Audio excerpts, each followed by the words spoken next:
ए चारबीजी यो तपाईले नै आफैले फलाएको धान हो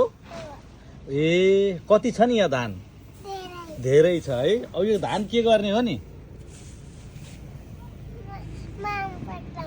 माम पकाउने हो सबैको माम पकाउने हो ए अनि यो तिम्रो यो धानकोमा काम गर्ने मान्छे कति छन् नि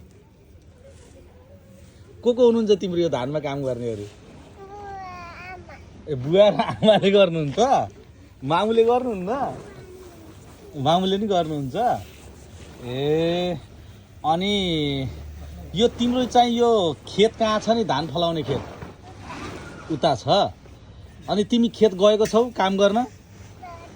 गछौ कति माया गर्ने है तपाईले धानलाई अनि चारबीजी तपाई कति क्लासमा पढ्नुहुन्छ नर्सरीमा है नर्सरीमा पढ्ने स्टुडेन्टले पनि धानलाई कति माया गरेको खानेकुरालाई कति माया गरेको अघि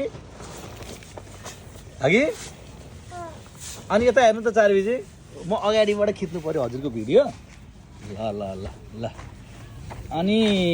धान त धेरै नै छ त चारबीजी तपाई धेरै खुसी हुनुहुन्छ हो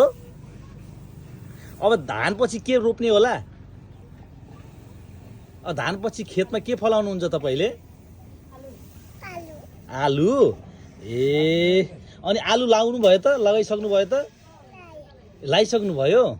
कति छिटो तपाई त राम्रो कृषक बन्नुहुन्छ कि यार हो ल ल फेरि पनि धेरै धेरै धान चाहिँ फलाउनु होला तपाईलाई शुभकामना छ है हस् धन्यवाद थ्यांक यू वेलकम ल ल